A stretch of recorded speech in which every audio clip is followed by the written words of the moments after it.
I did not buy the doll, and I do not know who did it. Began with something small, something I thought I could explain away. I woke one morning, and there it was sitting on the chair in the corner of my bedroom. It was small, about the size of a toddler, with porcelain skin, painted cheeks, and dark hair tied back in a faded ribbon. The dress was plain white, yellowed with age, its lace edges fraying. I thought someone had left it as a prank, or maybe a gift, though there was no reason for anyone to leave such a thing in my room. The door had been locked, the windows shut. I carried the doll downstairs and set it by the front door, thinking I would throw it out when in the morning, by the time I returned from work, the doll was gone from where I had left it. I found it sitting upright on the couch, as if waiting. The air in the room felt colder around it, and I remember the silence thick pressing against my ears. I picked it up again, moved it into the garage, placed a box over it, shut the door tight. That night, I heard something faint from downstairs. It was not footsteps exactly, but a dragging sound, soft, uneven, like cloth brushing over what I told myself. It was the house settling, the wind against the siding. But when I opened my eyes, the doll was on the dresser across from my bed, facing me. Its painted eyes seemed darker in the low light, staring directly into mine. My heart hammered. I forced myself out of bed, picked it up with shaking hands, and shoved it into a sealed plastic bag before locking it inside a cabinet in the kitchen. I'd barely slept. Every creak of the house sounded wrong, my skin prickling with the sense that I was being watched. When the morning came, I checked the cabinet, and the bag was there, torn open from the inside. The doll sat neatly on the shelf, untouched, but free, its head tilted slightly more than I remembered. I took it outside, drove to a donation bin across town, and stuffed it inside beneath a pile of clothes. I stood there for a while, convincing myself it was done, that the doll was just an object and nothing more. When I came home, relief washed over me until I walked into my bedroom and found the doll propped neatly on the pillow of my bed, waiting. Panic set in. I searched every inch of my house for an intruder, every lock and window, every closet, but there was nothing wrong, nothing except the doll that seemed to appear wherever it wanted. By the third day, I noticed the positions change subtly. One moment, it was on the kitchen counter, its head turned toward the table. The next, it was in the bathroom beside the sink, its reflection staring from the mirror.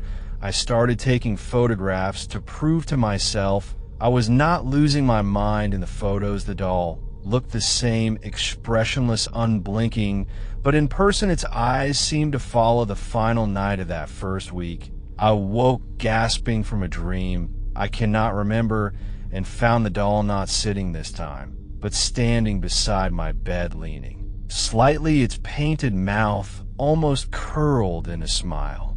My room was colder than outside, my breath visible in the dark. I tried to scream, but the sound stuck in my throat. My body froze, my heart pounding so loud I thought it would wake the neighbors. The doll did not move, not in any visible way, but when I blinked, it was suddenly on the chair again across the room, as if mocking me, as if reminding me it could be anywhere it wanted. That was when I realized this was not about the doll moving. It was about the house changing around it, rooms rearranging, bending to place it where it wished.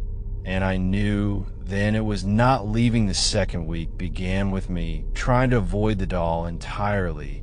I thought if I ignored it, refused to acknowledge where it appeared, maybe it would stop or lose interest. I stopped taking pictures. I stopped moving it. I told myself it was just an object, even though I knew it wasn't. But the more I tried to ignore it, the closer it came. The appearances were no longer just across the room or in another space. They were near me, within reach. The first time I found it sitting at the edge of the kitchen table while I ate my dinner, its small porcelain shoes dangling above the floor. My appetite vanished, but I forced myself not to touch it. I carried my plate into another room, and when I returned, the doll was gone from the table. waiting instead on the couch where I had planned to sit every night became a test of nerve. I would lie down, turn off the light, and promise myself I would not look around the room. I would not check to see where it was, but inevitably I did. And it was always there, never in the same place. Twice, sometimes on the dresser, sometimes on the nightstand, sometimes at the foot of my bed, like it was testing. Boundaries measuring how close it could come.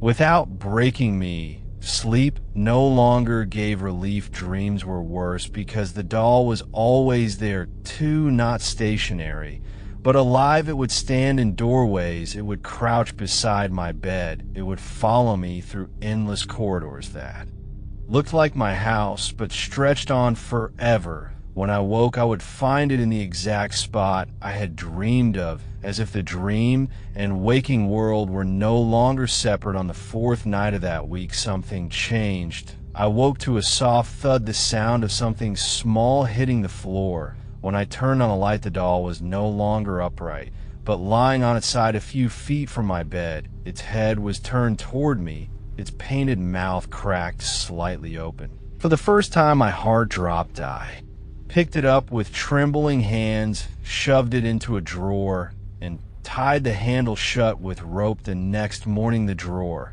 was empty. The rope was untied. The doll was waiting in the bathroom sink, as if it had been placed there, deliberately staring up at me from the porcelain bowl. My reflection in the mirror above looked pale, gone, my eyes bloodshot, like I had aged years in a single week. I started leaving the house more often, staying at work late, wandering the streets, but it didn't matter. When I came home, the doll was there, sometimes in the hallway, waiting, sometimes in the kitchen light, already on, as though it had prepared the space for me. It was no longer appearing randomly. It was anticipating me choosing the rooms where I would go. The silence in the house grew thicker every day. I could hear faint things beneath it, a hum, like breathing in the walls, a tapping inside the ceiling. The doll was not just moving, it was bringing something with it, something that wanted to be closer. One night, as I tried to sleep, I heard a faint shuffle on the carpet. I froze, too afraid to open my eyes, but when I finally forced myself to look, the doll was gone from the dresser where I had last seen it. My throat tightened. I scanned the room and saw it, standing halfway under the bed, only its head and shoulders visible, staring at me from the shadows. I have not been the same since then. I realized the doll is not appearing in different rooms, because it moves from one to another. It is always in every room waiting, but only chooses one to reveal itself. And with every passing night, it feels less like an object and more like a warning of something waiting just behind it. By the third week, I no longer questioned if I was losing my mind. The house itself had changed, and I could feel that the air was heavy, thick, as if it carried weight. The walls gave off faint vibrations like a hum, just at the edge of hearing. The doll was never far, no matter where I went, and it had stopped pretending to be harmless. The first night of that week, I came home and found it seated at the dining table, a plate in front of it. Though I had left nothing there, the chair was pulled out slightly, as if it had climbed onto it itself. My stomach turned at the sight. I grabbed the doll, intending to throw it outside. But as soon as I touched it, my hands went numb like ice seeping through my skin. I dropped it instantly, and when it hit the floor, it landed upright perfectly, balanced, staring at me without falling over. That night, the house grew colder than I had ever felt before. I could see my breath in the air. I piled blankets on myself, but it did not matter. I woke shivering to find the doll on my chest, so light, yet so unbearably heavy. Its painted mouth was no longer just a crack, but a wider split, revealing darkness inside. I threw it across the room and ran out, but when I reached the hallway, the doll was already standing at the far end, waiting, head tilted, body leaning slightly forward. I started staying at motels, desperate for relief. But the second night, I tried this. I woke to find it sitting on a nightstand beside the cheap alarm clock. Its reflection filled the television screen across the room. Even though the television was off, I screamed at it. Threw it against the wall, left the motel in the middle of the night. But when I got home, it was sitting in the sink again, as if mocking my attempts to escape. The boundaries of the house no longer mattered. It was not confined by walls. It was wherever I was by midweek. I noticed something worse. When I entered a room, the doll was already in position, waiting, as if it knew where I would go before I chose. I tested it by walking into one room, suddenly changing direction halfway down the hall, but no matter what I did, it was there waiting in the room. I ended up, and its movements were no longer random. They were intentional. The whispers began that same night, faint at first behind the hum in the walls, then clearer, as though drifting from the doll itself. My name repeated over and over in a voice that sounded like mine, but hollow. I tried covering my ears, but the sound came from inside my head. I smashed the mirrors in my house when I noticed the doll's reflection, smiling even though it's painted. Face remained blank outside the glass. I stopped eating properly. My hands shook constantly. My coworkers asked if I was ill. I lied and said I was fine, but I saw it even at work, once perched on a shelf in the supply closet, another time seated at the edge of a cubicle staring across the office at me. I blinked and it was gone, but the cold air remained pressing against my skin. The worst moment came at the end of that week, when I returned home and found not one, but several dolls, all identical, all in different rooms, sitting in chairs on counters at the foot of the stairs. Every single one turned its head toward me at the exact same moment. My vision blurred. I collapsed to the floor when I opened my eyes. Only one remained, sitting calmly in the center of the hallway, but now its dress was darker, stained as though something had soaked through the lace. That was when I realized it was not just appearing in different rooms. It was splitting itself, multiplying, testing how far it could reach, and I knew the next step would not be just appearing. It would be moving closer until there was no distance left at all. The house no longer felt like mine. Each wall leaned inward, each corner stretched along the air, was heavy, damp, and cold no matter how high I turned the heat. The doll was always present, but now it was no longer content to simply appear.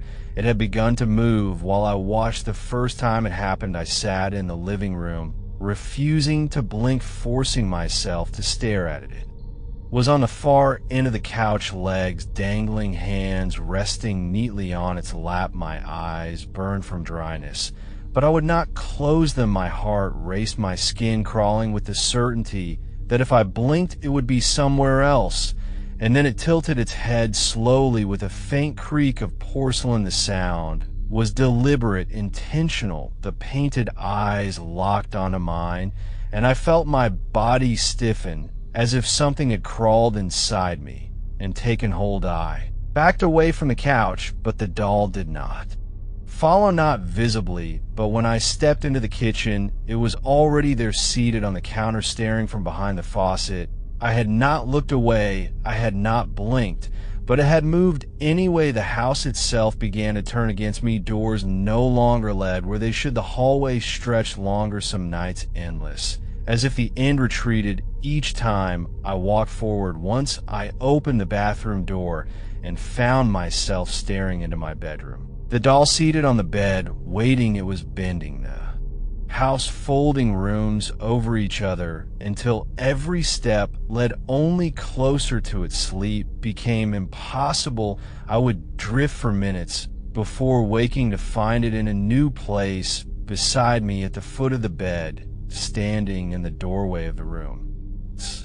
Shadow spilling across the floor, though the doll itself cast none. My body felt weaker each day, my head heavy with exhaustion, my thoughts no longer clear. Sometimes I wondered if I had already died inside the house, and this was what came after the whispers grew louder, clearer. No longer my voice, but many voices overlapping chanting phrases I could not understand. Sometimes they rose into a giggle childlike broken. At other times they fell into deep moans, shaking the walls until dust rained down from the ceiling. The doll's cracked mouth widened further with each passing day, and I swore I could hear faint breath escaping it, like something inside was struggling to emerge. The final night of that week, I locked myself in the bathroom, clutching a hammer ready to smash it to pieces if it appeared. But when I turned around,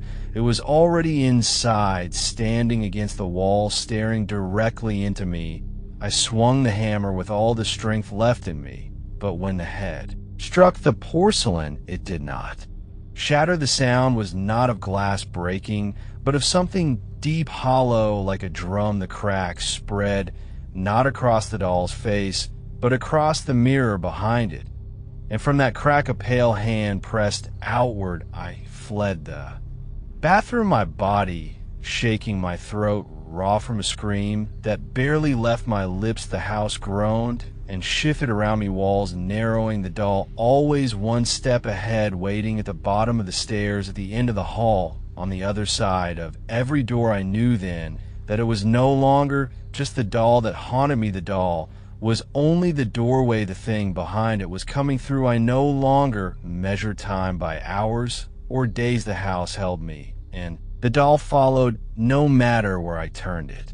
Had stopped being a figure to carry or throw away. It was the center of everything, and the rooms bent themselves around it. The walls were wrong. That last week, longer, narrower, the ceiling lower. I would walk into the kitchen and end up in the hall. I would try the front door and open onto the stairwell that should not exist. The doll waited in each place, as though it knew exactly where I would emerge. I began to wonder if I was moving through the house at all, or if the house itself was moving me, carrying me closer to something. I had no choice but to see. The doll no longer stayed still. Its movements were subtle at first, fingers twitching, a head tilt, but then I watched it climb. It dragged itself from the floor to the counter, its limbs stiff, jerking but effective. The sound of porcelain joints grinding filled the room. I could not breathe. I could not move. My skin crawled,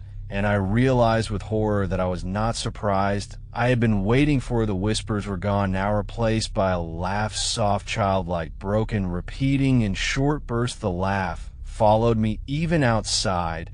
I tried to leave once, but the streets folded wrong. I walked for an hour, only to find myself back at my own front door. And there it was, sitting on the porch as if it had been expecting me. One night, I woke to find it on my chest again, but heavier than before, so heavy I could not move. I gasped for air, my ribs aching under the weight. Its mouth cracked wider until it was no longer painted porcelain, but a dark opening, wet and alive.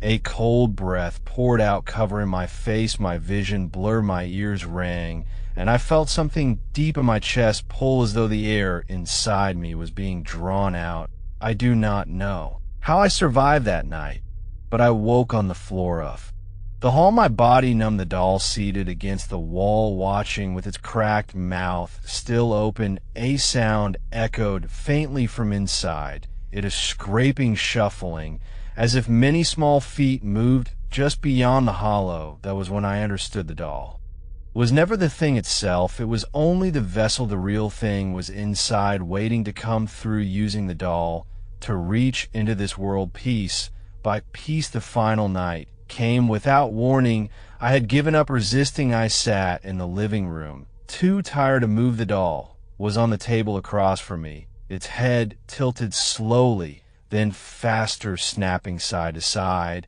until the crack across its mouth split all the way through. A blackness poured out, not smoke, not shadow, but something thicker, something that swallowed the light around the room, grew darker, colder, the walls trembling as though the entire house was breathing with the doll. Figures stepped from the darkness, at first faint outlines, then clearer, pale, childlike forms with hollow faces, their mouths stretched wide In frozen smiles, they filled the room one by one, surrounding me. Standing too close, their heads jerking at odd angles. The doll lay shattered on the table, but the hollow behind it kept spilling out, filling every corner of the house until there was no room left to escape. The last thing I remember before losing myself was their faces leaning close, their mouths opening, not to laugh, not to speak,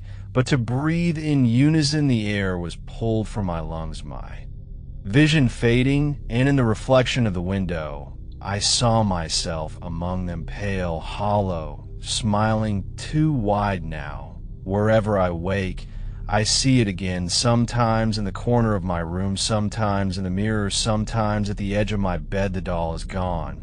But I understand now, it was only the beginning. The vessel broke, and what lived inside did not disappear. It simply found a new room to appear in, and I carry that room with me. It waits behind my reflection. It waits in the silence of my house, and every time I hear that faint laugh, I know another piece of me has already joined them.